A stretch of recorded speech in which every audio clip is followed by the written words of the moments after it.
Health news మీకోసం. గర్భిణీ దశలో కనిపించే విటమిన్ డి లోపం పుట్టే బిడ్డకు శాపంగా మారుతున్నట్లు ఒక తాజా అధ్యయనం పేర్కొంటుంది. విటమిన్ డి లోపంతో బాధపడే అమ్మలకు, పుట్టిన పిల్లలకు పెద్దయ్యాక మానసిక సమస్యల బెడద ఎక్కువగా ఉంటున్నట్లు అమెరికాలోని క్వీన్స్లాండ్ యూనివర్సిటీకి చెందిన అధ్యయనం సూచిస్తుంది. మెదడు అభివృద్ధిలో విటమిన్ డి కీలక పాత్ర పోషిస్తుంది. ప్రపంచవ్యాప్తంగా గర్భిణీల్లో విటమిన్ డి లోపమనేది తరచుగా కనిపిస్తూ ఉంటుంది.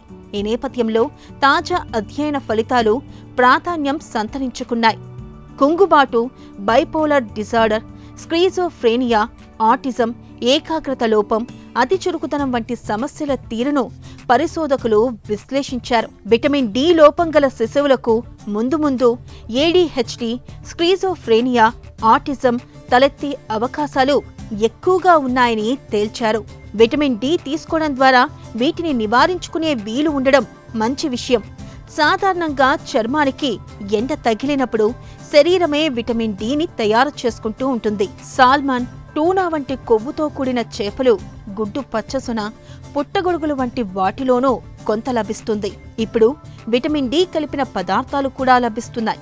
వీటిని తీసుకోవడం ద్వారా విటమిన్ డి లోపాన్ని చాలా వరకు నివారించవచ్చు. ఇక వెన్నెముకలో లోపాల్ని నివారించేందుకు గర్భిణీలకు ఫోలెట్ మాత్రలను ఇచ్చినట్లుగానే విటమిన్ డి సప్లిమెంట్లను కూడా ఇవ్వడం మేలు చేస్తుందని పరిశోధకులు సూచిస్తున్నారు.